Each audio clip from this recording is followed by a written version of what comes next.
More NASCAR content? For all the latest in NASCAR, including driver interviews, race recaps, fantasy NASCAR, listener call-in shows, and awesome giveaways, tune in to the Lap Traffic Podcast on iTunes, Podbean, or your favorite hosting site with new shows every Tuesday night. Check out Lap Traffic on the web, thelaptrafficpodcast.com, and follow on Twitter at LapTrafficPC. Don't get caught chasing the lucky dog. Tune in each and every week to the Lap Traffic Podcast. See ya!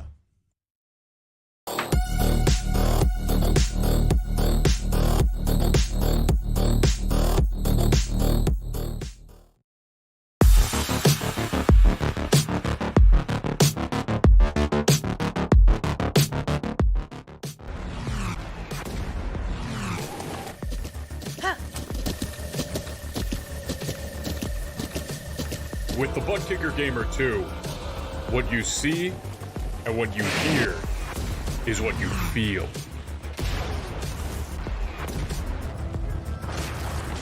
ButtKicker, the future is feeling.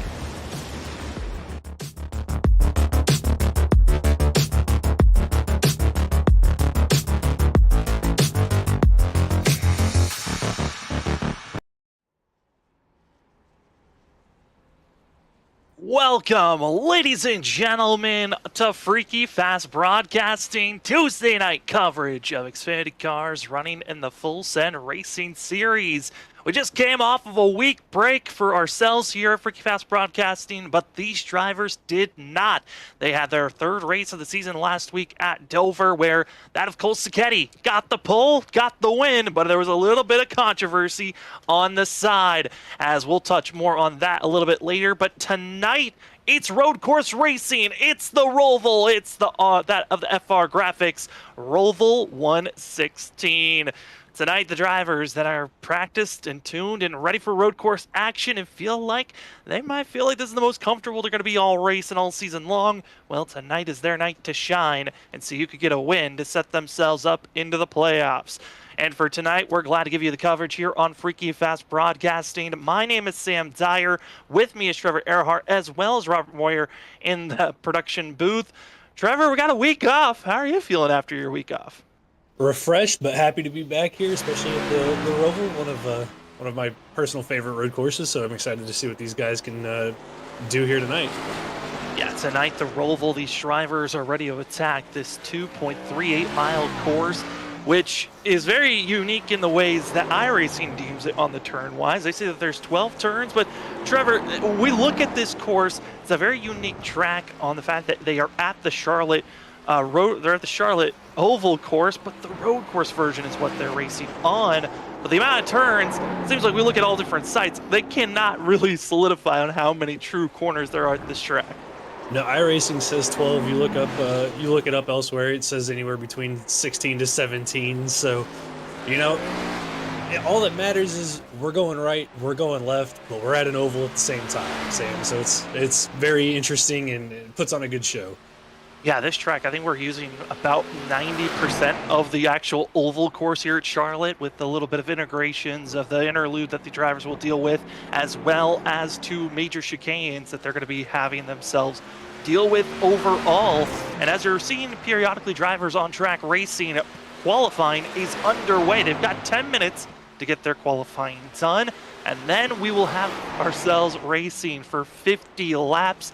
We'll have a stage break at that of lap 10, but seeing on screen, some drivers struggling with that last chicane. The last chicane here, really rough. You come off the banking out of turn 4, you got to get the car slowed up. It's kind of a weird braking zone, and you got to get it slowed up a lot to get through that chicane. And if you miss it, not only is that an off track and your lap time gets invalidated, but you can get a slowdown, which could really mess up your second lap, or it causes you to tow back to pit road and restart your lap entirely. Yeah, and looking at these drivers right now, they cannot afford any type of incidences, because if you get an incident point, it invalidates that lap. And overall, you want to have the track position for these drivers, but a lot of different strategies could be thrown out with the fact that there is going to be a yellow thrown at our stage break at lap 10, and drivers were being notified, hey, lap 8 is when we're going to be seeing these drivers have pit road get closed. So if you want to pit early, that's going to be your time to shine. And We also were trying to do the math. It looks like pitch strategies, fuel strategies could be a key factor here tonight because this race being 50 laps in total. Yeah, it's typical fuel run here between 31, 32, 33 laps, somewhere in that range. So probably going to end up seeing green flag pit stops toward the end of this. And Sam, it could be, the case of, do you just take fuel only? Do you take tires? We know with these Xfinity cars, tires can be important, but maybe some guys gamble and take the track position and fuel only. I know the big thing with a lot of the iRacing community with the next-gen car that they're finding themselves not even taking tires on road courses. It actually slows you down, while all the other drivers and all the other cars, they're finding out that you do still need to change your tires if you want to have the best grip possible. As we're watching on screen, the 12 of Andrew Medlin, currently top of the board, is going to be that of Chris Chavez Essery, and for that of Essery, finding himself top of the board and also having the title sponsor of tonight's race all over that 32 machine, as right now that of the Special Olympics machine of the 12, Andrew Medlin, kind of taking a little bit of a slower cruise, doesn't look confident on this lap in. Going to call it a lap for himself as we move on over to Ken Campbell in the 15, finishing out his lap here, going over the Turtles and across the line to finish out the 15s qualifying, and looking like not going to be able to best his time. 15th for the number 15. Yeah, not probably the lap that Ken was looking for. Kolsiketti, second fastest so far in qualifying. He was top of the board in practice, so wanted to look out for tonight. And Sam, I don't see any other cars currently on the racetrack, so I think everybody's got their laps in, or those who want to put their times in have got their times in. Yeah, it looks like we are coming to that spot where drivers kind of are saying, you know what, if we're going to start in the back, we're just going to stay there. And other drivers that want to put a time in, they got it done immediately, as we got ourselves around that of 2 minutes and 10 seconds left. So, hey, why not talk about some of the sponsors we have here at Freaky Fast Broadcasting, starting things off with iRacing iFlag. iRacing iFlag provides sim racers with the best iFlag virtual flag system, which gives you a clear indication of the flag state on track, as well provides basic visual spotter information to allow you know who's on your left and who's on your right. They also offer that of a digital pit board, which gives drivers information on track, temperature, weather conditions on track, as well as your average lap usage per 5 laps, and also going to be giving you how much fuel you have left. Hey, if you want to make sure you've got some of the best equipment for your sim rig, go get yourself all the supplies from iRacing iFlag. We'll touch again on iRacing iFlag a little bit later in this race for promo codes that you can use for iRacing iFlag. We also are going to have a couple of other sponsors to tag on, but I touched on it a little bit at the top of the broadcast. Last week, these drivers ran at Dover. Kolsiketti found himself getting into victory lane at Dover, but it came at a cost. Found himself on lap 7. Aaron Hill was leading the way before he got bumped, moved out of the way by Kolsiketti, and that 4 machine was never able to finish out the race. And it was the 42 that got to victory lane. Trevor, that could be something to take note of. Maybe not here tonight seeing a little bit of revenge, but potentially some of these other tracks that we're coming up to. Yeah, that as a driver sticks in the back of your mind when somebody races you like that. So I'd look at, something to look out for.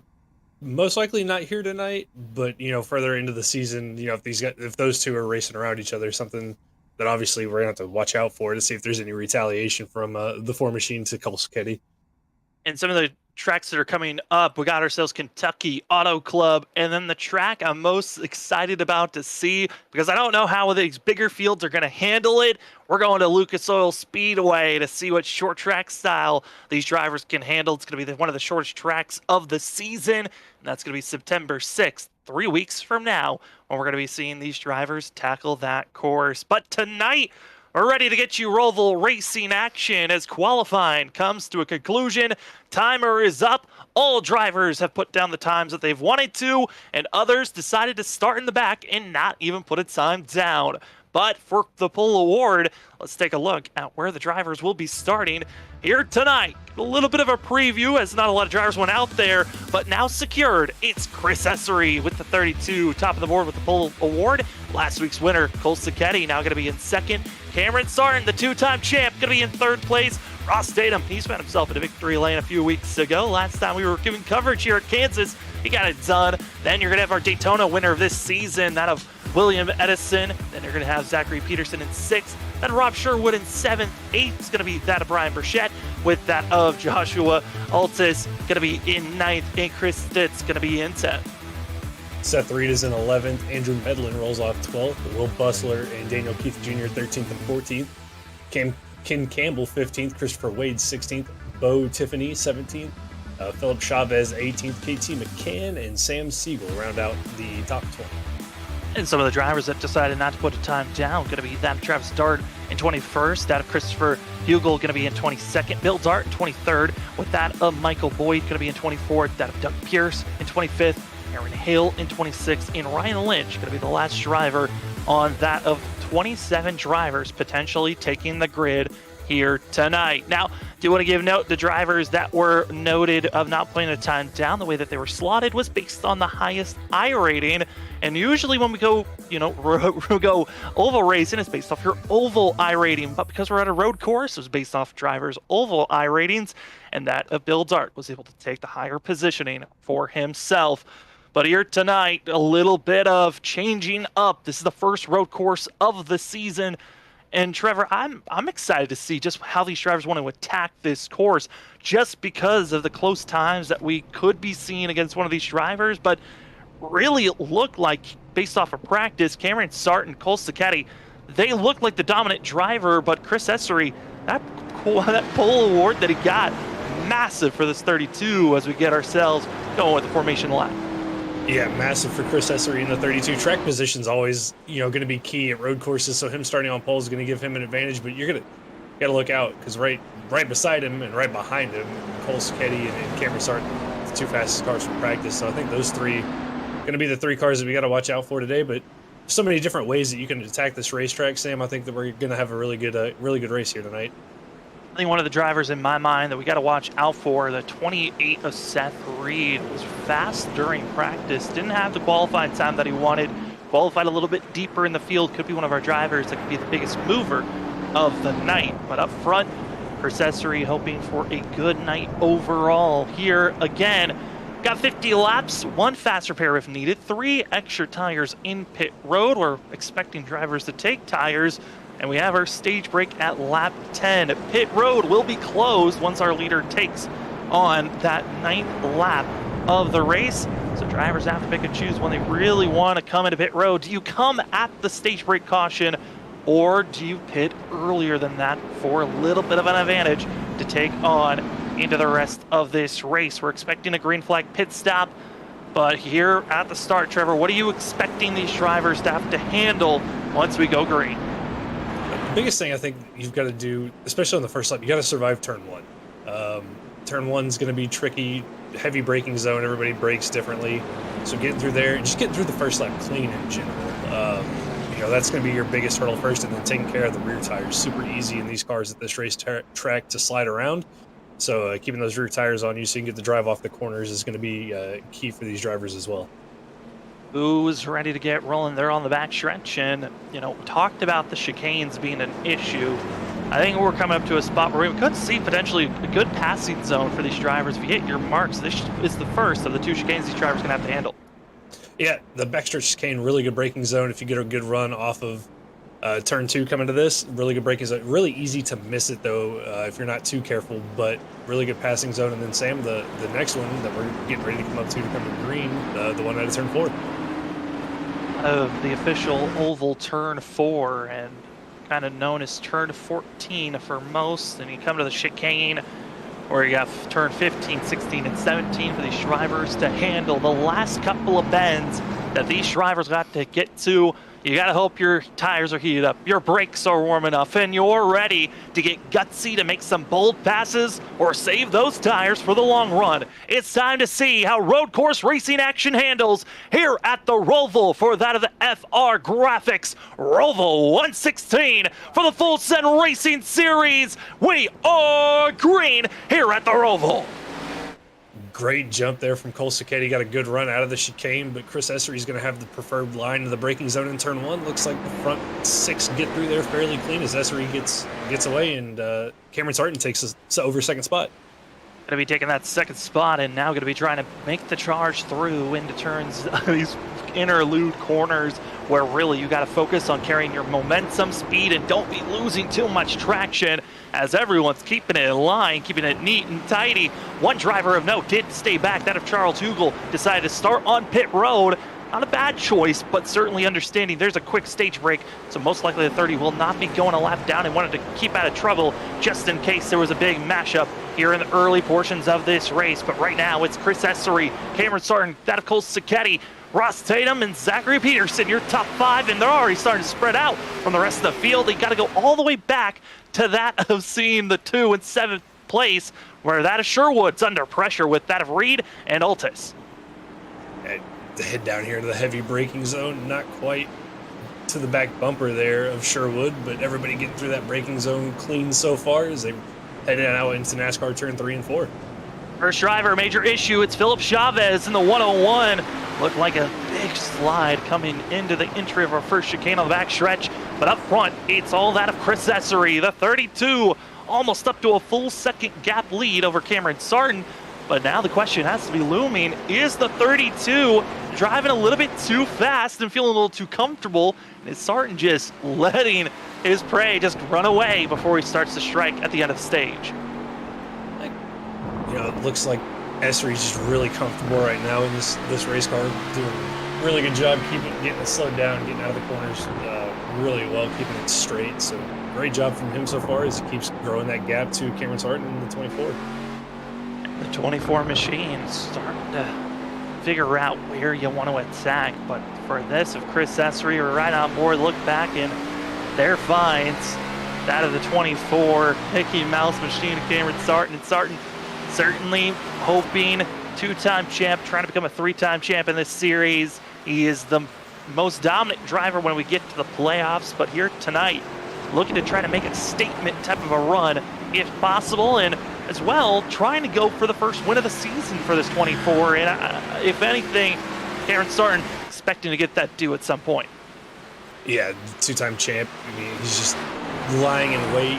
He's had a couple, I think, had some bad luck at Daytona, but been really consistent so far this season. So, you know, running second right now and closing the gap here a little bit to Chris Essery, so applying some pressure to the 32 machine. But that first win for the 24, I have a feeling Save is coming right around the corner. And then for that 24, he's going to be the first driver that is up in points without a win, as we're watching a little bit of battling between that of the 53, Christopher Wade, and that of Bo Tiffany, going to be the 29. Missed out on that 2 weeks ago for the 29 machine, but back to racing. Good to see Bo back out on track, and excited to see if there's going to be a top 15 looming. And as I say that, though, Bo's going to go a little bit high, but we're looking at these drivers right now, getting out of the interlude. This is where the money is made. If you get a clean run onto that of the exit of the interlude onto the oval surface. Yeah, getting that run out of that final corner in the interlude onto the oval is key to get down the backstretch and pull a gap or close in on somebody. It just carries so much speed there, and if you don't get a good run and the guy behind you does, the speed difference there it can be pretty immense. Good run for the 29, trying to pull away. The last lap, it was going to be that Tiffany finding about a full second faster than that of Christopher Wade, but Wade was having some braking issues for the 53 that last lap, so I'm curious to see if same issues are going to strike again. And it looks like really just too aggressive is the 53, and you get to see the exit of the corners. It's the 29 of Tiffany just pulling away from Christopher Wade. Yeah, just a little too deep on the second part of that chicane. Didn't get the exit that he needed. Lost some ground there. That's one of the things you got to be careful of as a driver. You can get in pretty hard into the first half of that chicane, but if you get in too hard, it causes you to go deep and you lose a lot of time on exit. As they come across the line, that last lap, Bo Tiffany is on the charge. Looks like Will Bustler could be under some trouble. Going to be about 7/10 faster that last lap was Tiffany over the 36. As for Will Bustler, coming into the night, a driver that is trying to find some consistency if possible. Comes in 18th in points, but really looking like he's going to be about that of 6 points out from our cutoff line. Only the top 12 make it into the playoffs. Start early, really, to see the full picture of how these drivers want to tackle the playoffs. But if you're the 36 and that close to the cutoff line, you need some good runs in a top 15 to a top 10 run and around that bubble. It's always what you're looking for as we move up inside of our top 10. find ourselves with 28 to Seth Reed, the driver I was talking about, a must-watch, second biggest mover of the night, up 3 positions. And just slowly and surely working his way up as he gets around the 81 there, pulled over to the side. It looks like he had some issues, but Seth just slowly making his way through the field, probably saving a little bit of equipment here as we come to lap number 5 with the stage coming up, but doing a good job for himself, making some ground up. It's one of the quicker, road courses when you come to. You think of Watkins Glen as a fast road course. Those laps coming up to a close to a minute in time. This is close to a little bit less than a minute and a half each lap. So these drivers can get through this race pretty quickly.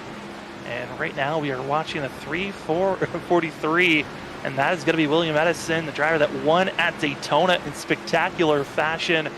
Missed out the last couple of weeks, but the 3:43 trying to make the charge, get another top 5 finish if possible, but has a lot of pressure of trying to get by Zachary Peterson in front of him. As we fall back to that at 13th place, we find ourselves with Ken Campbell, who's just finding his own pace and a little bit in no man's land. No one's really too close behind or too far in front. It's a spot as a driver that if you're not comfortable at road courses, it's kind of the spot that you like to be at. No pressure from behind. As he gets, looks like he blew the motor there. Maybe missed a shift onto the banking, and that's a huge mistake there from Ken Campbell. He's going to have to tow back to pit road. That's to take the tow, and that is going to be a major issue for the 15. Luckily, he's going to have fast repair. We got to make sure that fast repair is clicked on. Otherwise, you're going to have to just sit in pit road. Other drivers having some issues. Bill Dart, who was our biggest mover, he'll be losing a spot as other drivers right on top of one another.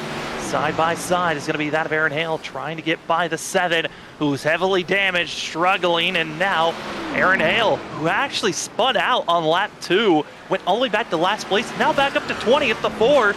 Never give up attitude. He's still out there trying to figure out a way to get a top 15 here tonight after not qualifying. Yeah, having a mistake that early in the race, not the end of the world, especially having the stage break. So I'm sure Aaron wants to recover from that, and so far working his way back up. Got a couple spots back, but thankfully he's got that stage break to fall back on. I just went back. That of Doug Peterson, another driver that had to take a tow, did the same exact thing that Ken Campbell just did. It looks like the exit of turn coming out of the inner track onto the oval surface. There's a lot of drivers having trouble there, and they, for some reason, downshifting and is finding themselves going in the wrong gear when they're trying to ramp it up. It's typically that the exit from the inner loop getting onto the speedway is a second gear corner, so you're going from second to third, and sometimes I think we've all done it in the sim racing world. We've all done it where we've gone from second back to first, missed third gear. But it's just unfortunate for these guys because you have to sit there and take the tow back 2 to 3 minutes and use your quick repair and most likely go a lap down.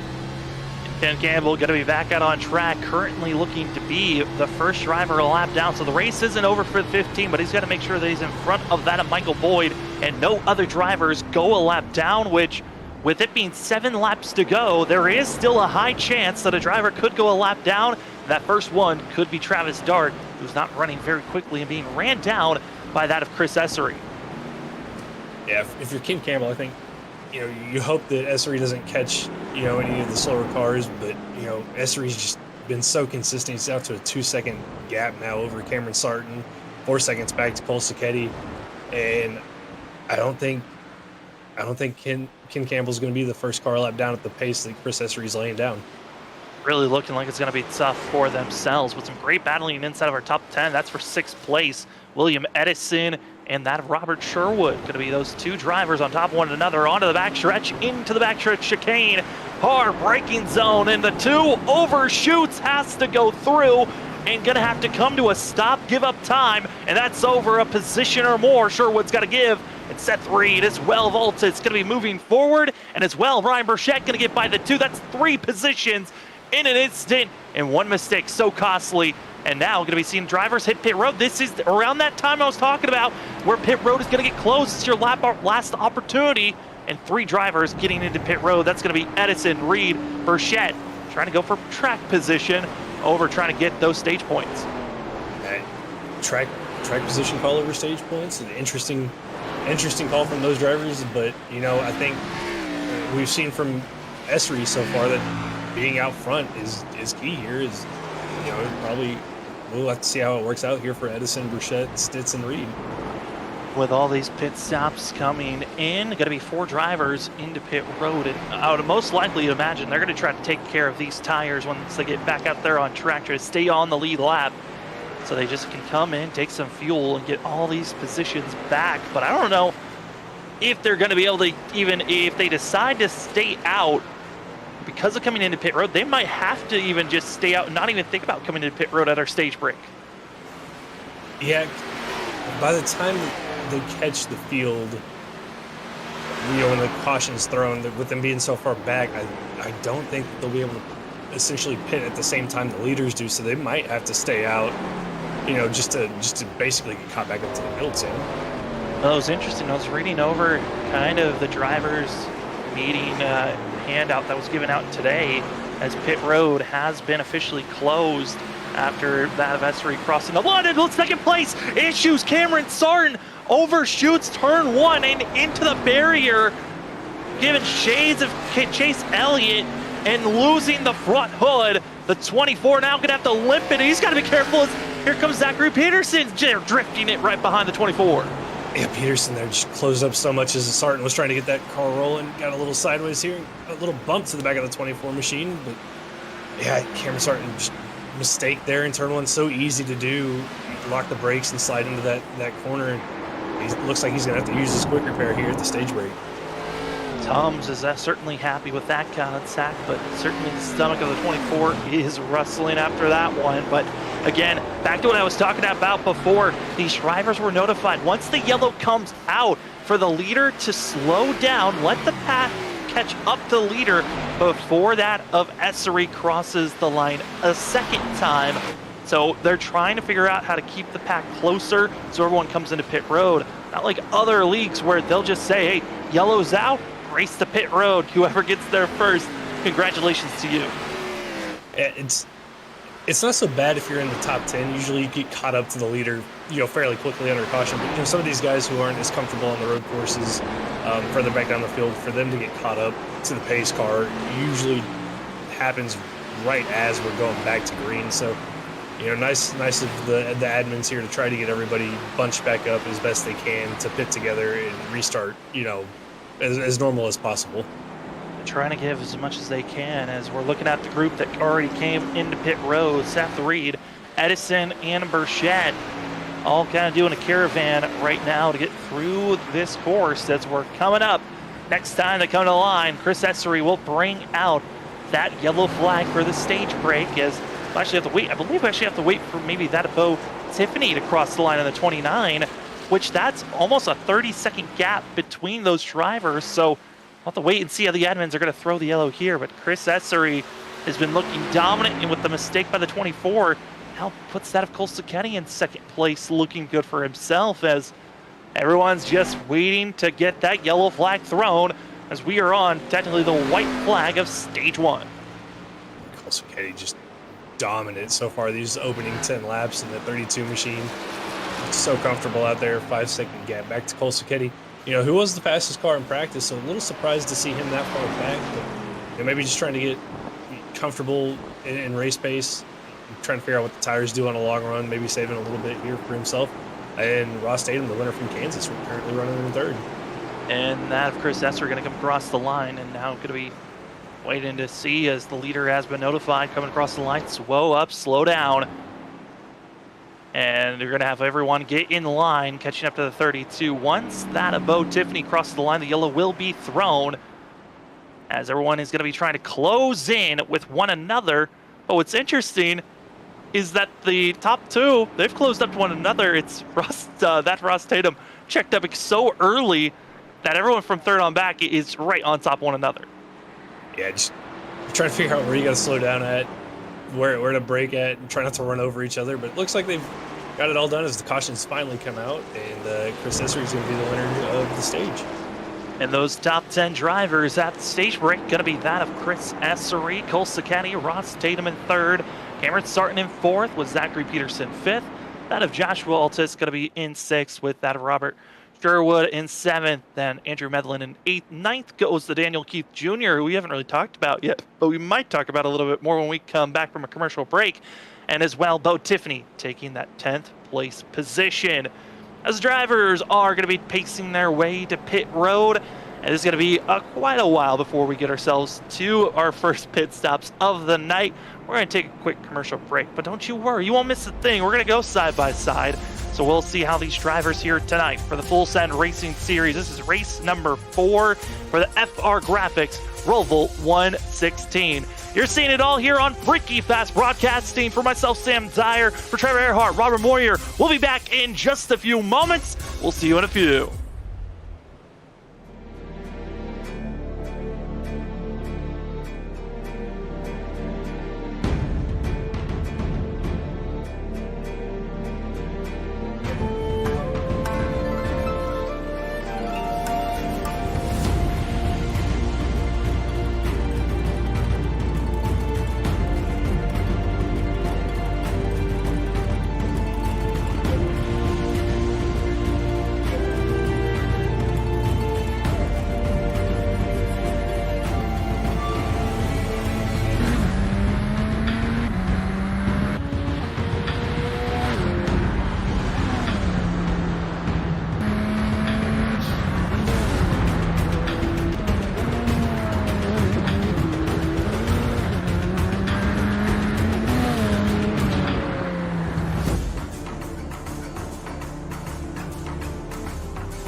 Welcome back, ladies and gentlemen, to Freaky Fast Broadcasting. I've got myself, Sam Dyer, got Trevor Earhart and Robert Moyer running productions in the background here this evening for the Full Send Racing Series. It's race number 4, road course racing at the FR Graphics Roval 116. Now, we just had our stage break at lap 10, and drivers, a lot of different strategies were thrown out. Ross Tatum did not pit during that first stage and doesn't even pit at the stage break. The 11, the only car that is not pitted here tonight and stays out. Then you've got a good selection of drivers behind. There's going to be 4 of them. Seth Reed in the 28, William Edison, that of Brian Burchett, and Chris Stitz. Going to be the 4 drivers that came into pit road. Expected they were going to be the leaders, and now they're going to be behind the 11, trying to figure out how to get going on this restart. And then the man who's been dominating so far here tonight's led every single race till that of a stage break came out. It's going to be the 32 of Chris Essery as these drivers get rolling. Trevor, I mean, tonight, the way so far, 32 looked like the favorite driver so far, but now it's the strategy aspect of tonight that we really didn't know what we were going to see. Yeah, didn't know what we were going to see. It looks like Ross Tatum decided not to pit. We had 4 cars that pit before the stage break, and then everybody else coming at the stage break. So it's going to shake things up. It's going to put Essery back there in traffic, back in 6th. So we'll have to see how he gets through traffic, and then what are these drivers going to do? Do you pit early? Do you stay out late? Do you take fuel-only tires? Do you try to save to the end? Sam, this could shake things up. That it certainly can, and as the drivers are under-pacing, they might not know that we're coming up to a green, but a device that can let them know what the conditions of the racetrack looks like. Hey, go get yourself an iRacing iFlag. iRacing iFlag, if your sim rig is in need of a small but useful upgrade, go get yourself some products from iRacing iFlag. They've got their digital pit board. They've also got their iFlag virtual flag system. 2 incredible devices to help with your sim racing. Go use our promo code FreakyFast2022. Get yourself on the right direction on the racetrack. As well, a device that can be helpful for leagues and hosted races, it's the Admin Box. Admin Box is a premium button box with a plug, set, and go on to being the best admin and race control out there on iRacing. Hey, it's helpful for leagues, it's helpful for hosted races, and guess what? The admin box wants to be useful to you. Go use the discount code FFB-box with 2 X's at the end to go get yourself a discount from the admin box. Remember, it's a premium button box, and it's the best box for you. All right, you've got your iRacing iFlag, you've got your digital pit board, you've also got your iFlag virtual flag system, you've also got your admin box. Well, you're gonna want to go to Advanced Sim Racing to get the rig itself, as the Advanced Sim Racing is the fastest growing North American sim racing chassis manufacturer, as well as digital motorsports equipment retailer. The Advanced Sim Racing is basically the one-stop shop. It's got also that of steering wheels, racing monitors for your monitor stands, as well as many, many more items to help you become the fastest driver out there on iRacing.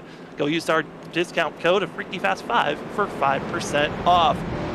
Well, we got done with pacing. That is the longest aspect of this race, and now it's time to get back to green flag racing here tonight. It's the FR Graphics Roval 116. Pace car is off. It's Ross Tatum, Seth Reed, and many of hungry drivers behind them. But it's all now. Stage racing is over. It's about getting the win. Who's going to cross the line at the end? It's time to find out as we are green back here at the Roval. Ross Tatum there having that inside line, being the leader. Good jump there. Heavy braking zone here into turn 1. Gets through it pretty good, but here comes the 343 of William Edison up to 2nd. Edison's looking good, and it's going to be our top 3, all single file out. The driver to watch out for has got to be the 32 of that of Chris Essery. How well can he get through this field? But it's Brian Burchett side by side with that of Stitz. 2 drivers that decide to come into pit road, but looking at the damage-wise, the 33 got a little bit of nose damage that he's got to be dealing with, and other drivers stuck in the mayhem and recovering well. Cameron Sarton using the fast repair, that 24, looking for a little bit of redemption after becoming a friend with that for turn 1 outside pit wall. Yeah, Cameron Sarton there trying to recover back. And, if you're Chris Essery here, you just got to be careful getting through this traffic as, you're on fresher tires than the guys in front of you, but so far so good for everybody getting through it as we head down the backstretch into the bus stop. Also, a driver that was able to get a little bit of help and luck. Ken Campbell getting that help with getting the lucky dog position. So the 15 will be back on the lead lap, but all the way at the tail end of this group, back in 25th position. And we're going to move back up front because we got a tail end. We saw the tail end. Well, let's see what the front of this group's looking like. Chris Stitz in the 22. He's got to be careful locking it in, but diving it down low. Chris Essery holding it to the chicane, holding it to the rumble strips, and Burchett giving contact to the 22. Down into turn number 1 now. Ooh, he's going to make it out. Looks like the 33 in the better positioning. And here comes that of Altis now as the 22 gets a little bit of dirt track. It's a little loose there for the 22 out of turn 1, but hits it straight. He's got one to his inside there of Joshua Altis, and those two continue to battle here through the inner course. As you're going to be seeing all those other drivers behind, going to be that of Cole Seghetti, but that of a driver that was looking very fast back in 9th place. Currently going to be hounded by that of Zachary Peterson, as well as Robert Sherwood, going to be from the SMB Motorsports crew, going to be behind this 42 machine as they're trying to figure out how to catch up to Cameron Sarton. And seeing this front pack, usually we talk about packs and groups when we go to bigger tracks, that of traditional oval tracks, I should say. But right now, we're starting to see quite a margin of separation from that of the top 8 to 9th on back. Yeah, it's just as these drivers start to, their pace starts to come back out, they get more comfortable. Oh no! Edison spins out of the bus stop, and Essery just barely sneaks by. And Edison going to be up there in 4th, now back to 9th, and maybe even losing more positions as he did not get the speed out of the exit of the back end stretch chicane, and just so slow and continues to fall back. Another driver with issues, the 12, Andrew Medlin. Going to be looking like Medlin blows an engine. Same spot. We saw 2 other drivers during the stage 1 break. The 12 is done. Yeah, just another missed shift from these guys. It's something that we haven't seen a lot at road courses, but here tonight, this track's just eating transmissions up, Sam. And it looked like the 12 was hoping that he could coast it from turn 4 to that turn 4 oval to pit road, but was just too far back, having to take a tow, and could be calling it a night. But a big surprise for me, it's got to be Ross Tatum. Had that of a 3-second gap lead over second of Seth Reed, but Chris Essery makes quick work, now up to second, and now only 2 seconds off our leader. And now the closing rate is there. But for Ross Tatum, the driver again, who decided not to make a pit stop during the stage or at the stage break, the 11 is the only driver that has not pitted here today so far. When will he come into pit road? Yeah, it's going to be the question here for Ross Tatum. What do you want to do? Do you want to try to stay out and have, equal tires to everybody around you when they pit, or do you want to come in early, get those fresh tires, and try to pull a gap on everybody? But if you do that, you just got to be careful. If you come out in traffic, you've got to get through that as fast as possible. And for Ross Tatum, he's looking for the window of around that of gonna be in a lap or 2 is when he's gonna be seeing an opening show up, as another driver gonna be having issues and falling back. It looks like the 29 of Bo Tiffany gonna be losing ground back in 22nd position at the moment. Looked like another bad exit out of the bus stop for bad exit on the back chicane for some of these drivers. It's just overall, this has been 3 different spots that we're seeing issues. 2 are traditional bad spots, turn 1, and also that of the backstretch chicane.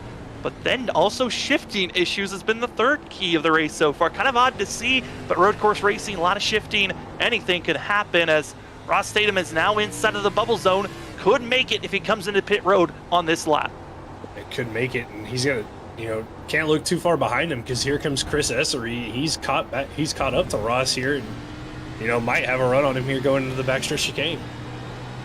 For our leader, got to be careful. Half a second back is going to be Chris Essery. Fresh tires. We hop on board with the 32 inside and gain a sense of what it's like through the bus stop, where fresher tires allows you to carry more speed, and you can see it there. The closing rate so massive, but the exit, that's where the 11 was hoping he could get a little bit of an advantage, but just not big enough.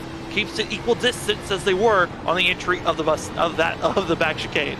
Yeah, it looks like they both got, onto the turtles pretty heavily there, and Ross just able to get a little bit better of an exit, but those fresh tires for Chris Essery there, you see at the closing distance that he can get in the braking zones and how aggressive he is on those turtles. I mean, both these drivers, I think, recognizing they have to come into pit road one more time, so hey, we got these tires underneath us, let's use it. But you don't want to get too brutal. Those turtles, as coming to the outside, gonna think about a switchback move. Here comes the 32. thinking about trying to get a better run, and he's looking good right now, right at the quarter panel on the back, but not able to make the pass cleanly as the 32. But now looks like Ross Statham trying to go with an outer banking. But it's just too much spacing, and just the extra grip from the 32 is allowing him really to attack any position. And I gotta give credit to Essery. He certainly is trying every little bit of the track to find space to get on that 11th back bumper. He's trying everything he can. Knows he has the faster car, but also just being smart about it. Doesn't want to make any contact. Doesn't want to overdrive it, get into the wall. But, credit to Ross. Hasn't made a pit stop yet on those older tires. He's doing a great job right now holding off Essery there in the 32. And the more that they battle like they are, it's holding off their front two, and it's allowing Seth Reed, that of Altus, to close in the gap. And the closer they get, the more that we can see some more hard racing action for that of Essery, because he's going to have to be getting aggressive. That of Joshua Altis in 4th place for the 94. He's on the same tire sets that the 32's in, but a hard aggressive move in the entry of the last chicane, and the 32 to the lead. And now Altis needs to make this pass quickly if Altis wants to get that front lead. But now it's the train for Ross Statham. He's going to be going backwards quickly from here on out. Yeah, I think Ross right now just trying to find that comfort zone of what lap he wants to come in and pit on, and try to keep up with the 32 as much as possible. But I mean, he's got Seth Reed behind him on fresh tires. Altis is right there showing some speed, and not too far behind them while they were all battling. Cameron Sarton is now caught back up to this group as well. In 5th place and within 2 seconds of our leader, and less than a second to the drivers in front of him, and now going to be on the tail group of Altis as a little bit of a cone contact is the 24 as we're getting back onto the racing surface. This would actually be turn 1 of the traditional oval that they're on, out of turn 2 of the oval, and then down onto the back stretch where they've got the chicane that really slows these drivers down. A lot of missed braking zones, and drivers locking up has been hit here. Further back in the field has been a trouble spot, but up front looks like a lot of drivers, it's mainly the exit where they've been finding a lot of that troublesome position to get back into the throttle as smoothly as they can. But Trevor, that's the big thing with road course racing, is you're always trying to figure out how to be smooth at every road course you go to. Yeah, especially at the backstretch chicane here, because you can kind of angle the car to be straight on exit out of there. So it's really tempting just to plant your foot down to get a good run out. But if you don't have it angled just right, you will spin the rear tires up, and we've seen it. I think that's what happened to Bo Tiffany there in the 29. He did that, as well as William Edison there. Both did kind of the same thing. Just got on the throttle too hard and spun out coming out of that backstretch chicane. Side by side for 3rd place. It's going to be Altis as well as going to be seen. That is Seth Reed. Reed going to be on those older tires. Decided to pit before our stage break and is on slightly older tires. The 28 certainly was doing his best to stay up in this lead group, but now in the clutches of a driver that was in 2nd place before he made a major mistake running in to the turn 1 tire barrier wall. 24, Cameron Sarton. I'd imagine he's trying to stay calm, but racing a little bit angry, trying to get back up to that 2nd place position. Yeah, after making a mistake like that, I'm sure he's frustrated with himself trying to make up lost time, but you just got to be patient, because if you race over aggressive trying to make up for a mistake, the odds of you making another one are pretty large. It's a little loose there on the exit. Overall gets a really good run here on Seth Reed in the 28 coming out of NASCAR turn 4.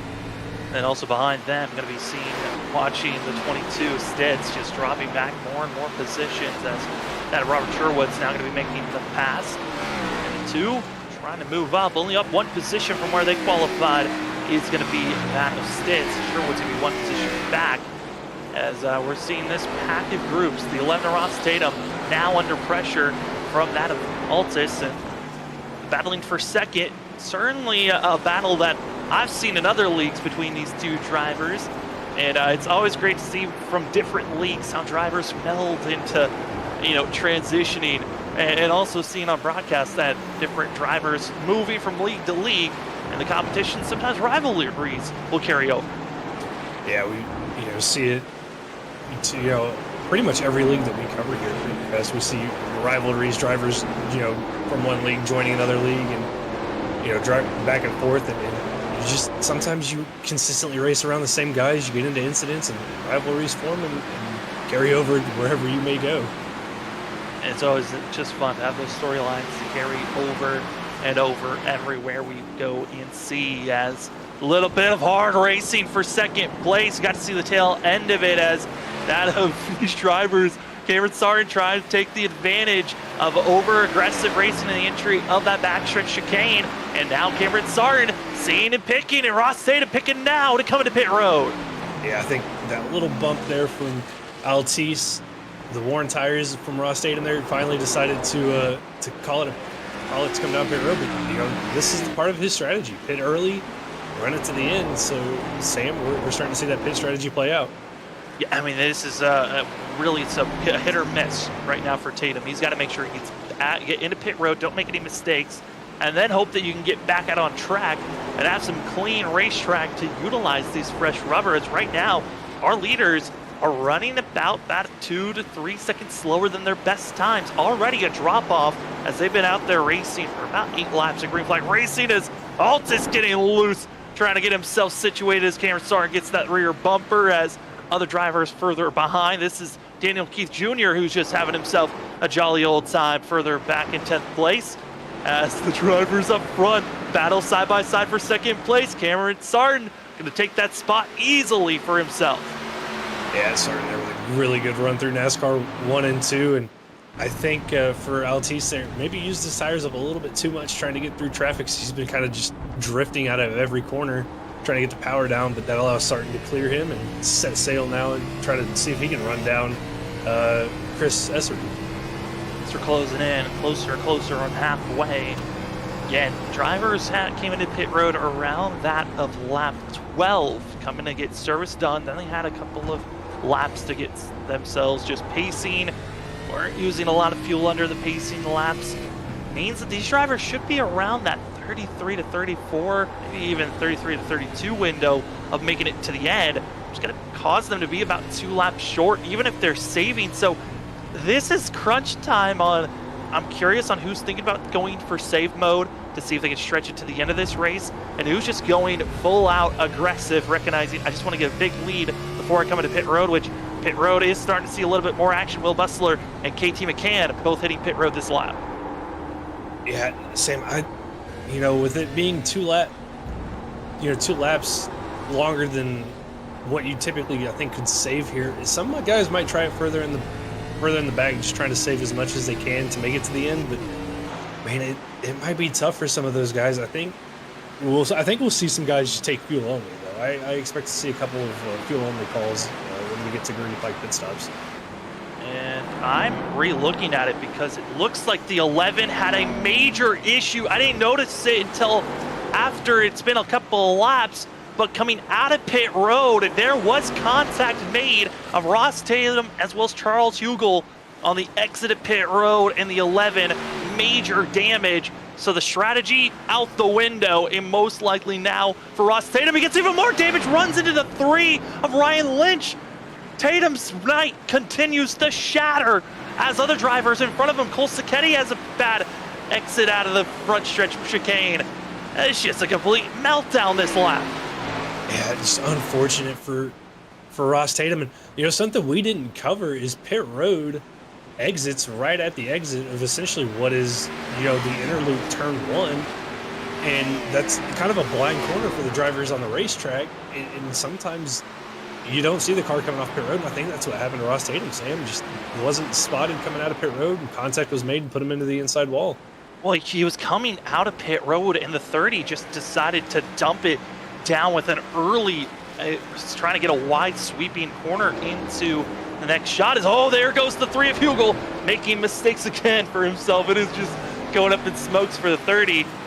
But it's one of those things where I think Hugel just didn't recognize that there was a driver coming out of pit road and just came down, body slammed the 11, and it's gone absolutely miserable for Ross Tatum. And then the 3 of Ryan Lynch was just trying to get out of the way and wasn't being predictable. Well, that of the 11 was trying to just, because he was a fast driver, trying to just get around the 3 in his own way and brake checking the 11 and just giving more damage to Ross Tatum, but somehow still running it at decent pace, just not the pace of winning here tonight. Maybe a top 15 could be in the cards for the 11 machine. That's just got to be heartbreaking for Ross Tatum. Probably thought he had this good enough strategy there to maybe maybe win or have a good, second or third place finish, but that contact is just probably not going to, as he locks up in the bus stop, and he's going to have to come to a stop here on the backstretch after missing the bus stop. That might be the night is done for Ross Tatum. As we see on screen for position number 18, Will Bustler trying to hold back that of the 30 of Charles Hugel, and Hugel is trying his darndest to also hold back, but he's just going to get, it looks like could be thinking about being careful because KT McCann is on the move on the 94. Yeah, KT McCann, one of the other early cars down pit road, trying to run down the guys in front of him here while he's on fresh tires and make up some ground while he's got the fresh rubber before these guys come in and try to create a gap to these guys that maybe he can hold on to toward the end of the race and gain a couple of positions. Well, Trevor, I'm kind of curious on this. Some drivers that have come into pit road, Ross Tatum, one of those that came in, took tires, fuel, and then got it back out there. But Christopher Wade, KT McCann, as well as Will Bustler, all drivers that have come into pit road in the last 2 to 3 laps, all deciding to just take fuel only on their stops. That's curious to see on why you would not be taking tires if you're coming into pit road under green flag situations. I get that you're trying to get a little bit of an advantage on cutting down your pits times, but that could be a backfire later on here tonight. Yeah, I mean, so my guess is, you're just putting in enough fuel to make sure that you can make it to the end, so probably 3 or 4 seconds worth of fuel versus, a 13, 14 second pit stop for fuel and tires. But Sam, I think we saw it with Chris Essery. I mean, it only took him 3 laps on fresh tires to get by everybody who was on, 3 or 4 lap older tires. So I'm thinking tires are going to be the play here for these guys tonight. You would imagine it would be, as well as the fact that some of these drivers' fastest laps. I mean, we're a 1 minute 23.3 second lap time for Chris Essery. A 1 minute 23.2 was Cameron Sarton. Those were the 2 fastest laps of the night. And then you look at the laps they're putting down right now, and that's 1 minute and 26 seconds. That's a full 3 seconds off of their fastest times that these drivers are doing as they've been out there on track for green flag racing. About that 12 laps on these tires. Yeah, just the way the tire fall off is looking like here, I think, the 4 tires is going to be the play for these guys. But, we're just going to have to wait and see. Maybe the 10-second time difference of just taking fuel only versus taking 4 tires will work out for some of these guys, but we're just going to have to wait and see how it plays out as this race gets deeper and deeper into it.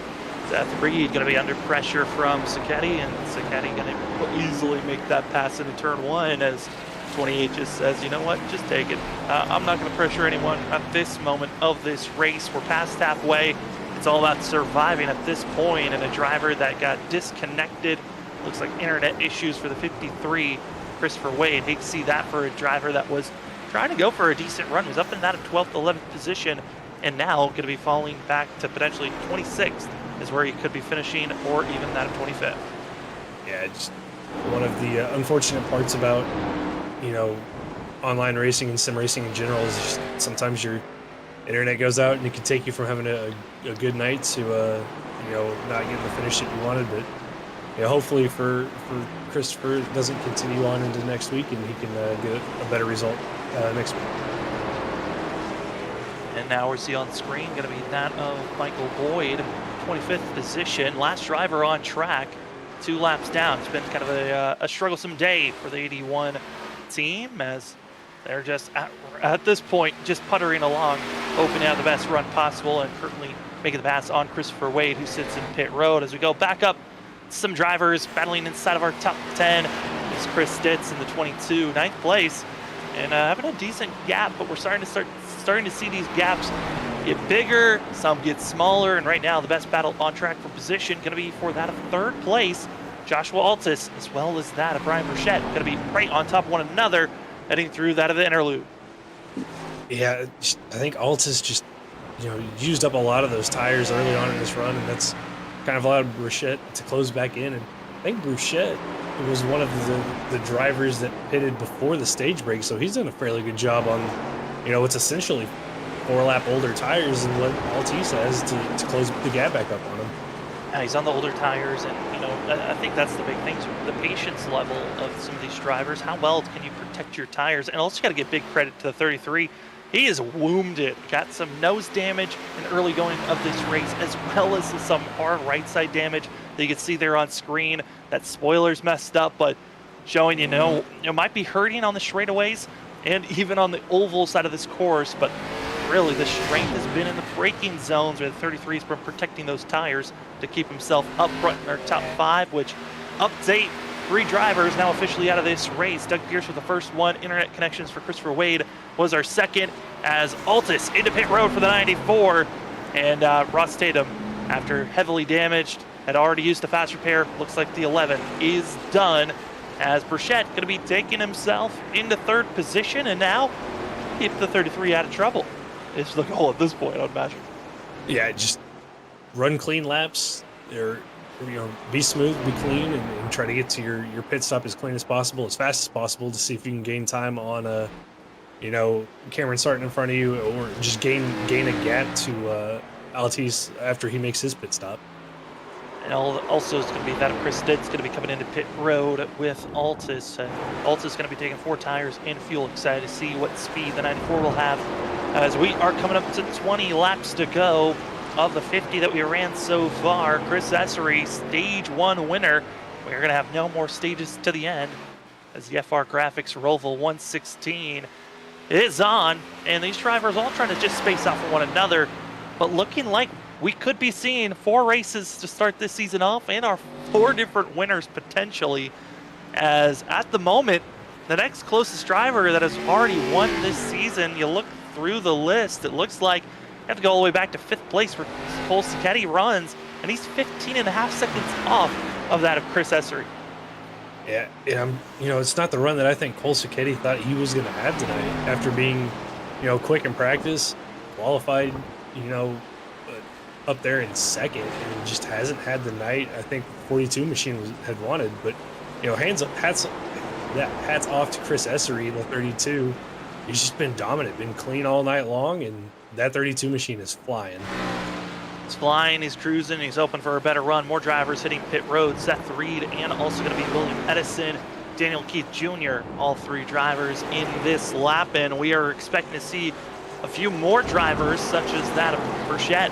He's going to be thinking about pit road here in the next 8 to 9 laps. As here's our leader catching up to lap traffic. It is Chris Chavez Essery, the 32, rocking tonight's track. Sponsor for this evening, the FR Graphics.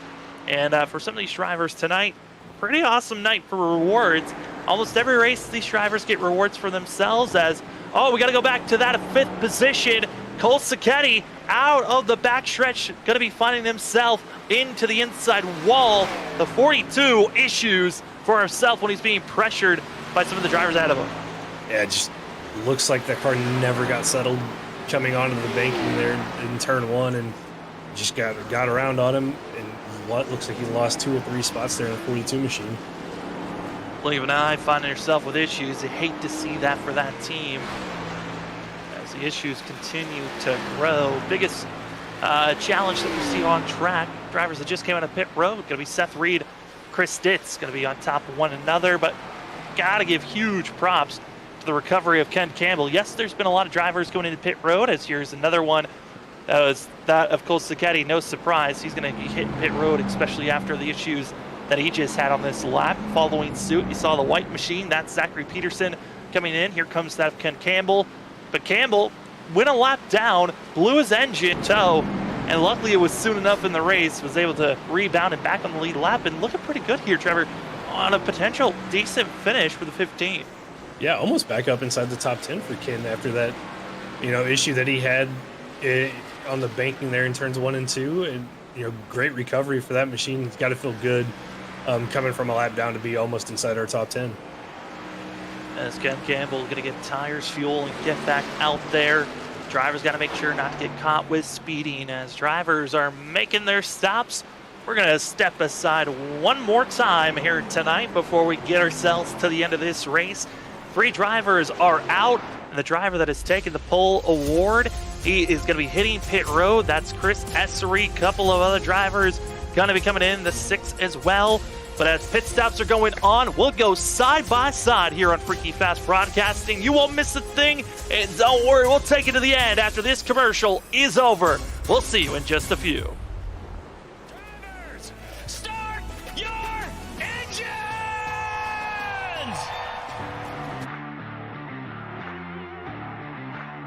4, 3, 2, 1, green screen.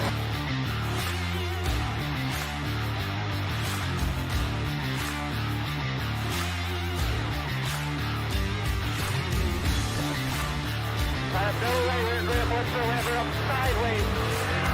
Sideways everywhere. Come on, man, do what you can.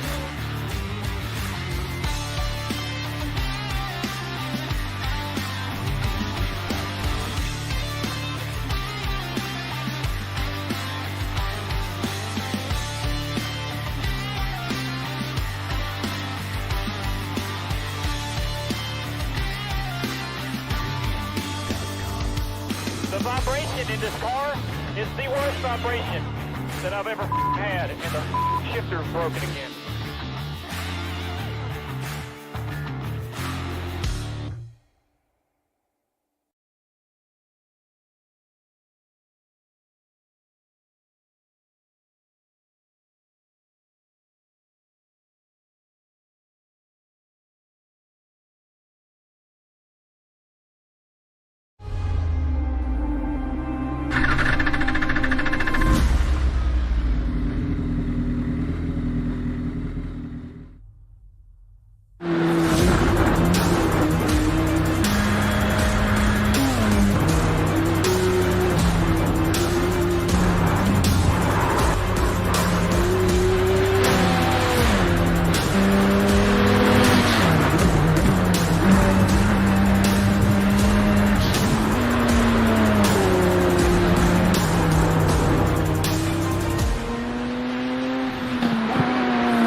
Welcome back, ladies and gentlemen, to Freaky Fast Broadcasting. We got two different battles going on, but we got to watch the one for the lead, that of Chris Essery at over a 3-second gap lead before the pit cycle started. He came into pit road right when we went to commercial break. Well, after it, Cameron Sarn now less than a half a second on the tail bumper of the 32. My name is Sam Dyer. With me is Trevor Earhart, as well as Robert Moyer running productions. And the battle for the lead, Trevor, it's ramping up. Coming to the final couple of laps here as we are in the final 15 when they cross the line. Yeah, Sarton really pushing hard in that 24 machine, trying to give Chris Essery a challenge, something that, you know, Essery really hasn't had all night since the drop of the green flag. Is somebody challenging him, but here's Cameron Sarton slowly but surely working his way up there. And they're still a pretty decent gap away, but the closest one on track is going to be this battle that we saw for a quick second for 7, as William Edison did not get the launch out of the corner that he wanted, so wasn't able to keep it close. But on the entry of going into the infield, is back on between our leaders, and it seems like this is where Cameron Sarton really feels the most confident, really using up these tires, which that was something we were talking about during their commercial break, was the potential chance that Essery could be saving his tires, but they're catching up to lap traffic that are battling for position in front of them. Yeah, no, you got to be really careful. Not only do you have somebody challenging you from behind, but you've got to deal with lap traffic and hope that they, as we call it, be predictable for you and get out of the way. Otherwise, I mean, this could slow up Chris Essery and give Cameron Sarton a real good shot to overtake him. This is going to be Philip Chavez as well as Bo Tiffany, this battle that we see in front of our leaders, and they've got to be careful. Do not do anything unpredictable, otherwise you could be seeing some lead lap drivers be very upset at the end of the day. But you got, well, 2 lap cars, you're going to be having our leaders, and just like that, Philip Chavez says, I'm out of here, I didn't get a good launch, just take the position and go. As it's going to be Bo Tiffany, a driver that qualified up in that of 17th place, currently in 17th, moved up to that of 13th position in the early stages of stage 1, but now in the clutches of going a lap down. Yeah, just had a mistake out of the bus stop as Sarton looks to make a move into turn 1, not going to get it done. Now they're going to do it. Oh, and he gets a little loose out of the exit there too. But still That's trying to keep up there with the 32 of Chris Essery.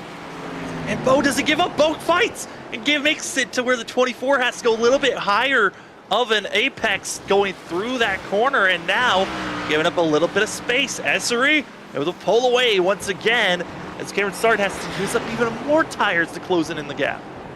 Yeah, I think, Sarton might start to feel those rear tires get away from him. We saw it, on the exit of turn 1 there, get a little loose, but still closing that gap. He looks so much quicker through the inner part of the course here than the 32 of Chris Essery. Question is, how well are these drivers going to be able to get through this backstretch chicane? It's been a lot of aggressive pushing, and once again, Cameron Sarton aggressive into the first chicane, first bump, first turtle, but the wiggle giving up some speed, trying to get back into the throttle as soon as possible, but it's going to be the exit launch. Slow in, fast out, goes to the 32, and we were just about to talk about the great recovery by Ken Campbell, and he might have been struck by bad issues by Christopher Wade, looking like the 15 might get knocked out by server issues. Oh, just unfortunate for Ken Campbell. He's having such a good recovery run. We were talking about him just being outside the top 10 for the 15 machine after his earlier blown engine, but Sam, I don't see him on track right now, and it looks like the internet might have given out as Cameron Sarton again just closes up on the back of that 32 machine here through the inner part of the racetrack and gets a really good launch here. Oh, he's there. To the inside. For the lead, it's going to be Essery, Sarton side by side, and Sarton's going to have that grip and the better positioning in the interior of this corner. We're coming out of the exit. That's where Essery's going to be in the better spot for the next 2 corners. And the 32 back in the throttle. Will there be a switch back? Doesn't look like it's close enough. Cameron Sarton, it was the closest he's been. Now back into the throttle. We look at the difference, and it's Sarton. He's got the speed on the exit side by side, but has he burned off too much? 13 laps to go, and here comes Sarton on the inside, side by side, into the chicane on the back stretch. And the 24 hits the turtle, hits the bump, but holds strong on the exit. And will there be a switch back from the 32? He's there, but Trevor, just not a good enough launch by that of Essery. Yeah, I think with Sarton just going a little bit deep there into the bus stop, just put the 32 a little offline, but he's going to challenge back here into this last bus stop. He's going to try to get to the inside. And Sarton goes deep over the turtle. Contact's made. They keep it straight, though. There goes lap traffic, and there's going to be that of the 29. Going to be splitting our leaders, and a big kudos to both of them for holding on. But now, here comes the threat. Altis is closing in within 2.5 seconds, almost 2 seconds now is the 94, as our leaders are trying to get right back up to where they were before. Yeah, Cameron, I think, just tried to outbrake Essery into that last bus stop. Got in too deep, got over the turtle curve, got into him. Kind of like, what we saw in real life with Jimmy Johnson and Martin Truex, but in this case, both of them keep it straight. And I'm surprised with how much Sarton went over that turtle. He didn't get himself a slowdown, but, he's chasing back down that 32 machine right now. It's a never give up, and you can just tell Cameron Sarton feels so much more confident in that in the infield road course section. So once we get to the oval, where Sarton really is unpredictable, you never know if he's really going to have the better exit out of this chicane, or sometimes it's Essery, and it's been Essery with the slow in, fast out mentality, while Sarton is in the aggressive on the entry and hope that that speed can carry forward as closes it in, keeps the gap close. This lap's going to be another opportunity for the 24. Yeah, I think once we get into the inner part of the racetrack. Oh no, spin in front of them. Watch out, the 81, get into the grass, and luckily out of the way of our leaders. That could have been a mess for them as a great launch out of the last chicane, right on that back bumper. Yeah, this is where the 24 has been stronger than the 32 all night. And again, great launch out of the exit of turn 1, coming down the hill into turn 2. We'll see if he can get alongside him again. Trying to keep it close as much as possible, but this is aggression by that of Sarton. He's tried everything. 11 laps to go. And of the first 40, you thought it was all that of Essery to be dominant, pull away, but Cameron Sarton has other plans as struggles for Altus, who I thought was going to close in. He has been trapped behind that of the lap cars of Philip Chavez, as well as that of Tiffany, and now allowing the 33 to close in, who got a fast repair done. Burchette now looking quick to close in for third place, but our leaders, they're right back on it. Watch out, backstretch chicane. Here we go. Another round for Cameron Sarton. And Sarton again just being aggressive on those turtles in the entry, but again, Essery just able to get that better launch as he slows it down and gets that better exit than the 24. But Sarton not giving up and keeping really good pace for as hard as saying we thought he's been pushing on those tires. He's still able to keep up with the 32. And they're closing in on another lap car that's going to miss the last chicane. That's KT McCann, who's going to have a slowdown, stays low, gets out of the way, and lets our leaders pass on by. And now the battle is right back to where it was. Still about a half a second is the difference when they came across the line. And Cameron Sarton, he's got to hope for some great passing and moves as we look further back. Other drivers, this is for 7th place, as we're going to be seeing that of Cole Sacchetti, as well as Chris Ditz, who have been on top of one another for most of the night. Cole Sacchetti trying to recover after a lot of his woes that he's been having for most of the night. Yeah, Sacchetti trying to recover after his spin, getting back onto the speedway earlier on in the race and doing a good job so far, just making his way back up here as they work the inner loop of the racetrack. But certainly not the night I think that Cole wanted, after winning Dover and qualifying second. Not the night that I'm sure he was looking for, but doing a good job to recover so far. Yeah, he's done a great job recovering, trying to get by that of Boyd and the 81, who stays on the racing line. Kind of surprising to see, as you're going to be seeing that Sacchetti get on by as these drivers race aggressively with one another. We got to go back up front because a great exit from the backstretch. Cameron Sarton's closing it in, and another opportunity for a dive bomb move coming to 9 laps to go. And I got a feeling here, Trevor, this last chicane could be a make or break if they're this close coming to that white flag or even to the checkered. Yeah, that last always Sarton or Essery got on that outside turtle a little hard there. He lost some time to the 24, and Cameron's going to look to the inside here in turn 1. Into the inside, not able to make the pass just yet, but looking good. But the run on the exit of the corner goes to 32. He'll have the better positioning, but braking early, it's going to be Essery. Cameron Sarton found the maximum edge that he could go on, and now with the nose, but Essery fights right on back. The 32 thought maybe he was saving those tires for this exact moment to get aggressive, and Cameron Sarton doesn't care. He's drifting that rear end around. He is throwing it to every single corner, and to the lead is Cameron Sarton. Sarton just, the preferred line through the inner part of the racetrack, that outside line gives you such a run through those first couple of corners there. Great job getting that pass done, but we've seen it all night with the 32 as these two have battled. 32's been better at these 2 chicanes here at the tail end of this racetrack, so we'll have to see if Essery has anything for the 24. I think Essery also might have been just feeling that pressure overall. Now he's chasing. This could be a better spot for the 32 machine for himself, but looking at the time, he got a better exit, but it's just not fast enough. It's really pretty equal between our front 2. But how is these next couple laps? These next 3 laps are going to be telling, as here comes a little bit of a lockup going to be made from that of Cameron Sarton over the rumble, over the turtles. And here we go, keeping it close into turn 1. This is another spot where a great passing opportunity, as well as a great bump and run opportunity that we might see later on. 8 laps to go. and they're still keeping it this close. Yeah, these two just battling away with each other, putting on a great show. And Sam, you touched on it a little earlier, that last chicane. The way these two have been battling, how deep Essery drives it in there. If it comes down to it, later on in this race, that might be the spot where we see the bump and run happen.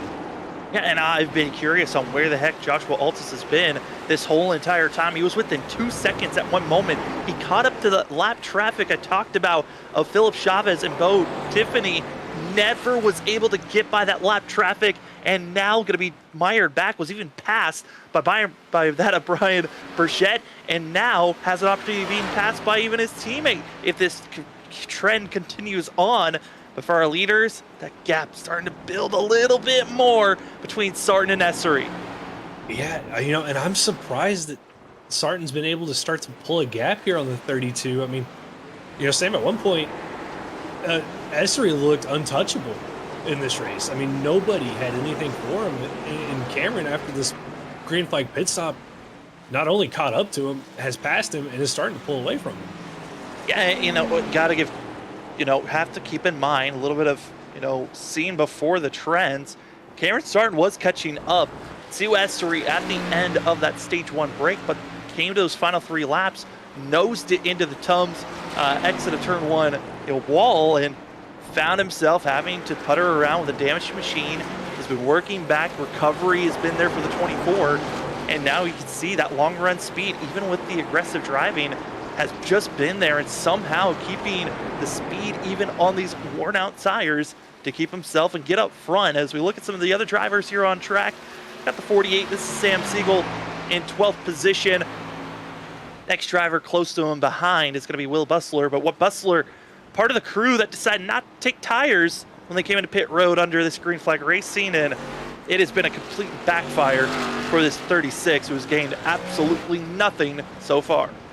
Yeah, that's one of those strategy calls that you make, and it either works out for you or it doesn't. And we touched on it. We thought the 4 tires were going to be more important in the time that you would gain just by taking fuel. And Sam, I think for Will Bustler, I think he's learned that maybe at the next road course we go to, maybe take the 4 tires over just taking fuel instead. Yeah, I would imagine that's going to be on the minds of a lot of the drivers that decided not to take fuel. Other drivers in that strategy was going to be KT McCann, as well as a few others that have already parked it and called it a night. As we've had 4 drivers not going to be able to finish out tonight's race. That was Doug Pierce, Ross Tatum, Christopher Wade, Bill Dart, and Ken Campbell. Not able to finish out tonight's race. Hate to see it for those 5 drivers. 2 of them were because of internet issues, and the others, odd wrecks. And I think still the most odd situations has to be the shifting down and engines blown a lot more than you usually see, and just some major mistakes that kind of just have been puzzling for us up in the booth, and for majority for these drivers as well, a little puzzling to see. Yeah, and it's something you don't really think about, especially at road courses. When we come to road courses, you think of incidences of getting on the gas too hard and spinning out, locking the brakes, hitting somebody in the braking zone, but you don't think about how much you have to shift. And for some of these guys, I mean, you have options. You can use the sequential gearbox, or you can use a traditional H pattern. But for some of those guys, just maybe being too aggressive and missing that shift. And we've seen some just crazy things tonight, Sam.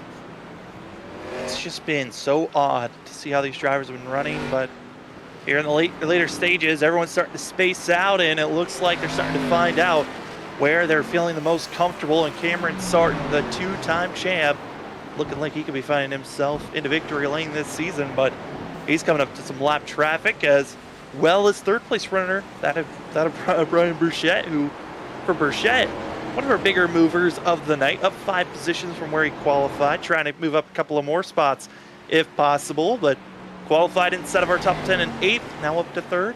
Pretty good run for this 33 team, who started out from stage 1 until he came into pit road, that of 13 laps ago. That's some pretty nasty damage that he was dealing with. But our biggest mover overall of the night, it's the 4 of Aaron Hale, who's had a lot of ups and downs, but he'll take the ups as he's now up 12 positions. Yeah, we talked about Aaron early on when he had an early spin on lap 2, fell back to the back of the field, worked his way back up before the stage, and just looks like that 4 machine's been pretty clean here the second half of this race, and done a really good job to work his way up to 14th place inside the top 15. And one of the last drivers on the lead lap currently, as he's going to have our leader right on the tailpipes, 24, trying to put the 4 down, which would leave us with 13 drivers on the lead lap, as Aaron Hale holding the same line, not wanting to give up anything. And when you're the last car on the lead lap, sometimes you got to get aggressive, but that's going to be a slowdown penalty. The 4 giving up those time and potentially spots, but it looks like he slowed down enough, and now right back at it. And that wasn't enough to put Essery close enough for battling, but certainly was a little bit of intensity to try to close in our top 2. Yeah, certainly something that Cameron Sarton didn't want to see out, in front of him was the 4 car going deep like that, because hitting those turtles that hard can be really unpredictable to what it can do to the car in front of you. So I'm sure Cameron's breathing a slight sigh of relief there as he was able to clear the 4 machine. But Essery's sticking around, is down to about 2 seconds behind him. He's kind of closed that gap back up to within a second of the 24 machine. So maybe coming back a little bit here. I mean, trying to come back, but it's really got to be more help from lap cars to slow down the 24. Cameron Sarton it looks like it's got to be a complete blunder on his part, but he's trying to have a little bit of shades of Chase Elliott of getting to the turn 1 tire barrier and then go out there and figure out how to get into a winning position, as Will Bustler going to be going through that backstretch chicane and comes to a halt to let other drivers go on by, which gives Aaron Hale a position up to 13th for the 4, which adds it up to 13 positions up for his qualifying time. As our front 2, this is where we've seen Essery been strong on the exit of these chicanes, but just looks like the 32 just doesn't have the same oomph that it used to have about that of 6 to 7 laps ago. Yeah, we were worried about Cameron Sarton burning up his tires, but maybe Essery burned up his stuff trying to stay in front of the 24, and Sarton was able to save a little bit by pushing the 32 harder. So I mean, it's just this race has kind of flipped over from what we saw from the first half. 3 laps to go, and it looks like for our leaders, Sarton pulling away. It's still going to be closing up to some lap traffic in front of them, which is going to be that of Sam Siegel in the 48 that we got to see a little bit earlier. 12th place currently for the 48 machine. And looks like after Sam Siegel should be clear sailing for our leaders on at least lead lap cars that they'll put a lap down. But say that of Cameron Sarton, again, searching for that first win. Thought it was going to be happening these last couple of weeks, but poor luck's been there. Still somehow with some decent finishes at the end. 4th in points, but this win certainly is going to be putting a little bit of notice for the rest of the league that the 2-time champ is going for a 3rd championship this season. Yeah, it's great momentum from the 24 after a couple of finishes that I'm sure he didn't want to have, but if he can hold on here these last 2 laps, builds momentum for him going into the rest of the season. He's just got to run a couple more mistake-free laps and keep that gap to the 32 machine as large as he can. Little bit of a slide. Those are the mistakes we talk about. Can't be having too many of those. 2 laps to go. And the closing in, the gap. Essery, who's been trying to keep that nose clean, keep those tires underneath them. Cameron Sarton has been on the edge almost every single lap, and now the heat might have risen just a little bit too much, as well as they're closing in on lap traffic. And down to about half a second here now. The gap between these 2 drivers is Sarton just tries to work his way through the inner part of this racetrack. Now it's about getting that good launch here into NASCAR turn 1 and getting down the backstretch. It looks like he did as the 32 runs a little bit wide. Eye dry and wishing he had a little bit more time potentially was Chris Essery, or if this race was cut down just 10 laps sooner, he would have found himself into victory lane. It's not over just yet, as that's an overshot, and that could be an issue, as they had to really slow down was the 24 Cameron Sarton. They're now within a half a second. This is the striking zone. Trevor, we're coming to the white flag, and this is it. Cameron Sarton, Chris Essery, about 3 more opportunities to try to make a pass, and the 32 is there, coming into the final chicane. Freaky fast, white flags in the air. They're nose to tail. Here we go, within 2 tenths. Oh, Sam, this is going to get spicy here as the 32 takes a look to the inside in turn 1. Not quite able to get there, but let's see what he can do here in the inner loop as he's right there on the bumper of the 24 with Cameron Sarton.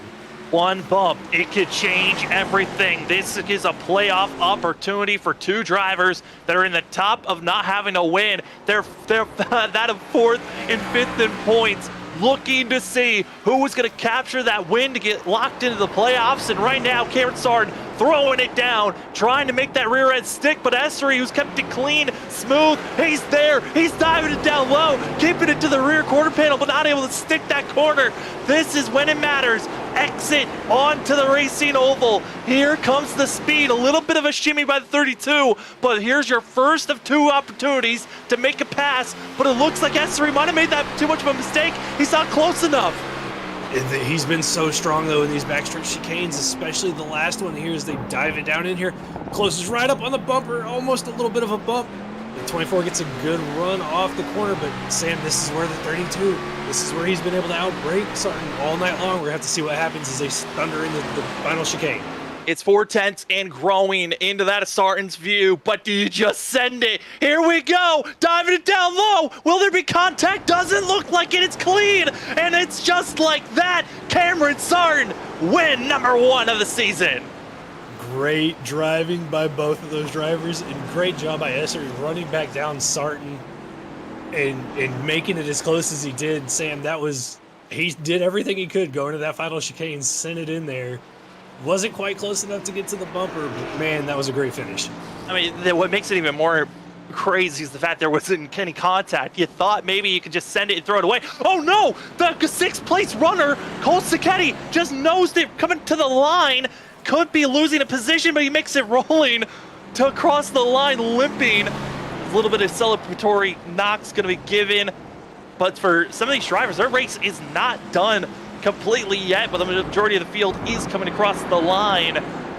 And still, Cameron Sarton has to be having a sigh of relief, knowing that he had a big enough gap, because Essery, if he was any closer, he probably could have stole that one away.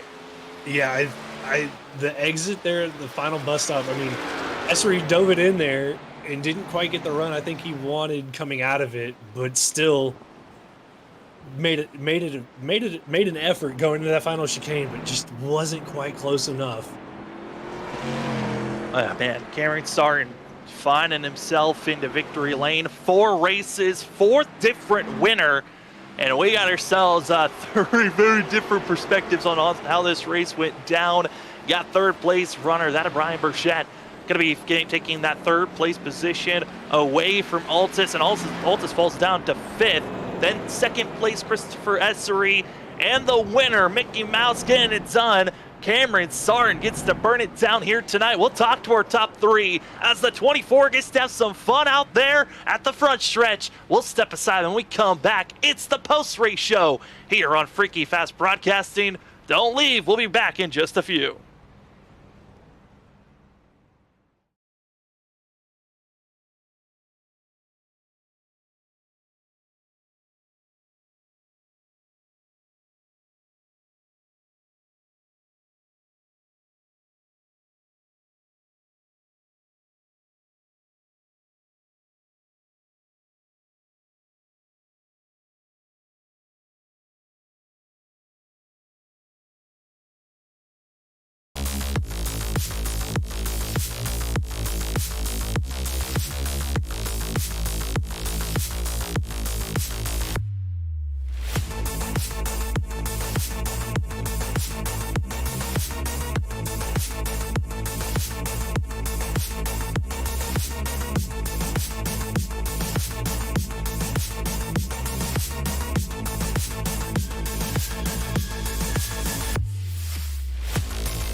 Welcome back, ladies and gentlemen, to the Freaky Fast Broadcasting post-race show here tonight for the Full Send Racing Series, race number 4 at the Roval for the FR Graphics Roval 116. What a spectacular finish we got to see, but a driver a little bit further back. We're going to start things off with third place finisher, that of Brian Burchett, and get 33's point of view on how tonight went.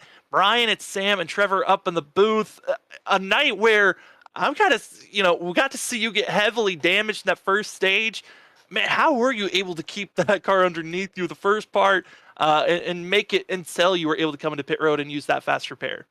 That undercut and the caution definitely helped me out. I was surprised that many cars didn't come in, and the damage wasn't really affecting my my drive there. So, yeah, everything worked out pretty good. I just had to manage my tire wear, and I knew I was going to get the guys ahead of me. Just had to wait, be patient. Brian, talking about tire wear, we saw some guys, take fuel only or, not take tires at all there in the second. How important was getting fresh tires in this race? That was a big mistake on their part, unfortunately. Yeah. Yeah, you definitely want to get tires when you can. Yeah. And some guys, I think, stayed out at the stage break too, which is surprising. So, yeah, you definitely wanted fresh shoes there for the long run. Well, Brian, so you came into tonight as 21st in points. This is a great finish to help you on that points march to try to make it into the playoffs. How are you feeling coming into these next couple of races? We're heading to that Kentucky Auto Club and then Lucas Oil Speedway for some short track racing. How are you feeling about these next 3 races on trying to get, move with this momentum moving forward? Honestly, not so good. I'm good at Kentucky, maybe, but I probably, I don't know. We'll see if I make the playoffs. It's a stronger league this season. It's going to be pretty tough to make it in. I might need a win. I think a lot of people are going to need wins with 4 races in, 4 different winners. But Brian, congratulations on a top 3 finish. And before we let you go, the floor is yours for any shout outs. Yes, just a shout out to the team and Travis running the league, and you guys for putting on a great show. Appreciate it. That's going to be the 33 of Brian Burchett. Going to get a 3rd place finish for himself. Congratulations on 3rd place and good luck heading to Kentucky next week. Thank you. As we go from 3rd place, we go to 2nd place where drivers were slipping and sliding. And this driver almost got it done on the last chicane. We got ourselves Chris Essery up in the booth. Chris, I mean, you looked like the dominant car for the majority of this race. Man, what was going on in your mind when you saw that 24 Mickey Mouse machine closing in closer and closer? I say this, FR Graphics, Ford Mustang was an absolute beast today. I felt great, but coming out of the pit stop after the stage, I seen him. Cam's the man to beat in this league, and I was like, I gotta go. And ultimately, that made me drive off my right rear, and he was able to get me. But like, I love racing with Cam. We always put on a show when we get together. Certainly, y'all put on a show here tonight, and Chris, walk us through that last lap. I mean, you were quicker than him. It looked like all night through the 2 bus stops there at the final, the final part of the racetrack, and it looked like you didn't quite get the run you wanted off the backstretch chicane on the last lap. But man, you sent it in there on the last 2 corners there on the last lap. Yeah, I knew he had me on the infield just from the laps prior, and I was like, okay. If I can keep getting runs out of the first chicane, I can make the pass in the last chicane. I did it a couple times earlier in the race to him, and I think I did it to Ross too. And he just had the perfect exit out of that back chicane, and it was just enough space to not get that run into the second chicane. We also saw, Chris, lap traffic becoming a factor there later in this race. How was it for yourself catching up to lap traffic and trying to play a little bit of do-si-do to get around them? I don't want to say that it was like really difficult. Like I felt like I got by everyone like relatively quickly, and everyone was really like respectful in getting out of the way for the lead cars. But it definitely made me push more, and I kept burning that right rear off, trying to get past those guys faster. Well, Chris, one last final quick question. If you had the opportunity, if you were closer to Sartin, was there a thought in your mind of potentially giving a bump to that 24? I think so. I'll say this: he got saved by a fast repair today. That is for sure. That is, I would say, certainly did get saved there, Chris. And before we let you go, the floor is yours for any shout outs. Shout out to Cameron Sarton. That's my guy. I love racing with him. That was an absolute blast. Shout out to my teammates at Average Joe Racing, Brian, Aaron, my brother Philip. Shout out to my grandma and grandpa always watching, my mom always watching, and my sons Liam and Lincoln. That's going to be the 32. Chris Essery got the pole, just comes away a little bit close from getting the win, but congratulations on a second place finish, and good luck heading to Kentucky next week. Thank you, guys. Let's go for second place. We go to Victory Lane, where we bring in Cameron Sarton up into the booth. Cameron, it's Sam and Trevor. I mean, what a race. Up here, we thought for sure Chris had this race won in those first about 35 laps of this race, but then coming out of pit road, you shocked us all, coming out of nowhere to catch up to that 32 machine. But before we get to those final couple of laps, what was going through your mind coming to the end of stage one when you found yourself inside of that Tums front wall out of turn one? Well, that was a total brain fart. Going into turn one, I saw, consistency is key here and get into rhythm. And I saw the 3 on the right and shifted up instead of just staying in second, and it just locked it up, and I went straight. I was like, oh, great. But luckily, the stage brake was there because I might have blown up. There's probably a good chance I would have if I kept going pretty strong there. So I told Chris at the thing, I was like, remember little Chase Elliott from a couple years ago at the Roval. So it turned out like that. But what a crazy race! A lot of fun. Hope you guys enjoyed it. Cameron, we certainly did, but man, walk us through that last lap. We noticed that you were quicker through the infield, but those, the first and second bus stop, Essery was able to get in and get out a little quicker than you. So walk us through that last lap. Yeah, well, I was sitting behind him, and I knew I was faster in the infield, and he was faster on the outside. So I was kind of using his in the chicanes there, his braking points, and then when I got in front, I kind of lost that feeling, kind of like I mentioned earlier with just the consistency and getting rhythm. And I completely locked up the brakes the last 2 laps on that first chicane, the backstretch, and I thought I blew it. I probably could have wrecked very, very, very easily. But I was like, just lose a few times. I was like, I love Chris, teammate in our league. We're good buddies. So I was like, there's no way he wrecks me or he's going to stop. So I was like, just let him kind of catch me and get the hard way. And luckily it was just enough. But I think if there's another lap or 2, he definitely would have had me because I burnt that right rear up pretty darn good. I mean, Cameron, it was a spectacular show on our part to get to watch you guys just battle it out for those final 8 laps. But man, you're the 4th driver in four races to get a win. How does it feel to finally get that monkey off your back heading into the rest of the season and playoffs much further on? Yeah, it feels really good. I mean, I know this is only technically the 4th race, third race other than the super speedway. So I felt pretty good at Dover. Cole was light years ahead of everybody there, however. So I felt like I was second there and got caught up in earlier in Kansas, but felt like I was the top dog kind of there going from, I think, like 28th to the 5th there at the end. So I feel really good. It's nice to get it off at the beginning of the season this time. I kind of waited till like a little after midpoint, I want to say, last season. So was focusing more on points, but now hopefully we can rattle off a few of them and maximize those playoff points, which are crucial and got me into the Final Four last year and try and go for a 3-peat. And we're excited to see if you can go for a 3-peat there, Cameron. But before we let you go here tonight, the floor is yours for any shout-outs. Oh, yeah, shout out to you guys in the booth. First time talking with y'all this year in this league, so glad y'all are on. It's a lot of fun, a lot of good guys. So Travis is a good one. So shout out to him and y'all, mom, dad, grandparents, wife, all watching.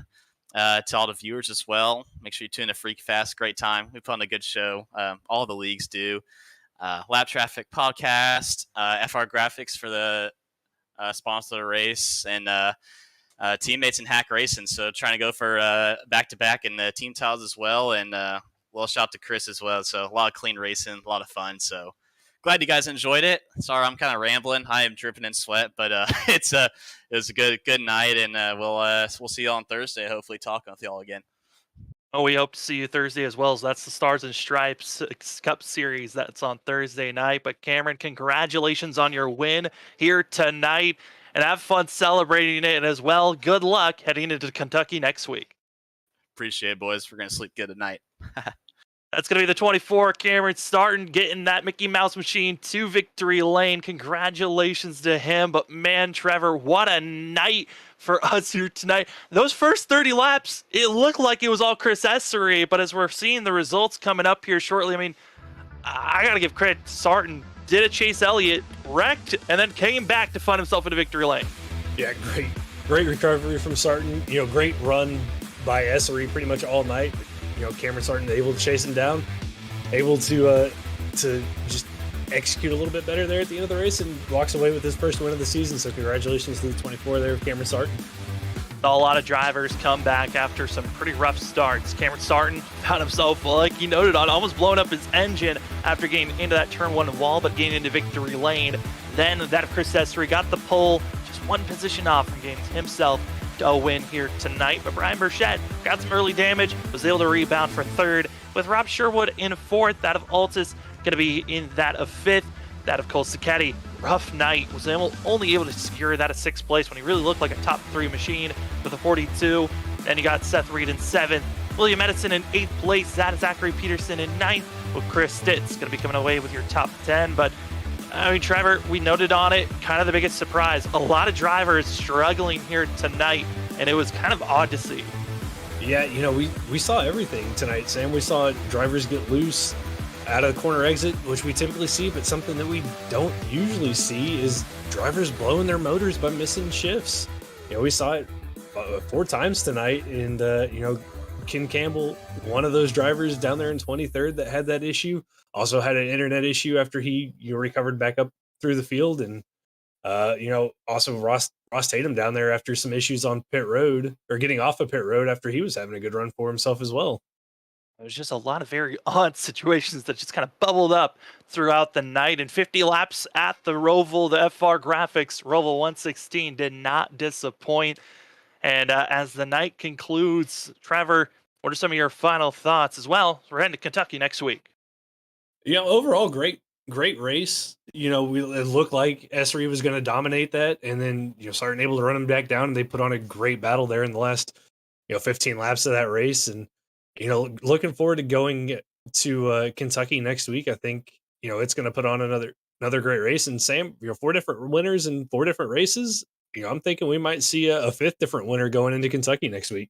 There's a lot of heavy contenders that we know can get themselves into victory lane that still haven't won. Andrew Medlin's found himself into victory lane at Kentucky before. We've seen Nick Holland be dominant in this car in other leagues. There's a lot of strong contenders. If they show up next week, and there might be some strategy that also can get you into victory lane. As tonight's race, Cameron Sarton got it done, battling, recovering, and at the end of the day, just holding off Chris Essery to get himself into victory lane and winning here tonight for the FR Graphics Roval 116. But for us here at Freaky Fast Broadcasting, the broadcasts don't end. We've got more throughout the week. Tomorrow night, hey, if you like the road course racing you got to see here for that of the Full Send Racing League, well, the Wicked Racing League, they're going to be heading to the Watkins Glen for their 5th race of the season. Then we got Friday off, but then we have Thursday, where we have the Stars and Stripes Cup Series, where they're going to be in the next gen car at Indianapolis. That is going to be a tough track. We've seen in other leagues where it's been a very tough track to handle. Then we have Friday off. I was getting a little bit ahead of myself there. Friday off, then Saturday we're back for the WSSR Roasted Gems Cup Series. They're going to Daytona Super Speedway Racing. And then Sunday, more Super Speedway Racing for the 802 Cup Series, as they'll head to Talladega for themselves. And then we've got the ISRC on Monday. Then we're right back here next week. Trevor, we got a week off, but man, I think we might need another week off with the way that we got this schedule here at Freaky Fast Broadcasting. 6 days a week of coverage throughout the week. And man, this is going to be going on for a couple of months. Oh, it's an exciting time, Sam. Great racing throughout the week. The one day off is nice to have, but man, it's nice to be back, as a driver on Mondays and then back up with you in the booth on Saturday nights. But, all the other leagues, they put on great shows. I love tuning in and watching, all the other races that we have on, Wednesdays, Thursdays, and even Sunday nights. So many great races, and we can't wait to give you all the coverage here on Freaky Fast Broadcasting. Tonight, the Full Send Racing Series certainly did go full send, but Chris Essery just not close enough. Cameron Sarton gets the win here for the FR Graphics Roval 116, and race number 4 is in the books. 4 drivers, 4 different winners. But next week, Kentucky, will we see our 5th different winner, or will someone become the first multi-time winner of the season? Time will tell. Hopefully we'll be seeing you next week, and if we don't, hopefully we'll be seeing you throughout the week. Friday's off. That's our only day. So pick a day. We'll see you then here on Freaky Fast Broadcasting. For myself, Sam Dyer, for Trevor Earhart, for Robert Moyer, and everyone else here at Freaky Fast Broadcasting, have a good one, and thanks for joining us here tonight.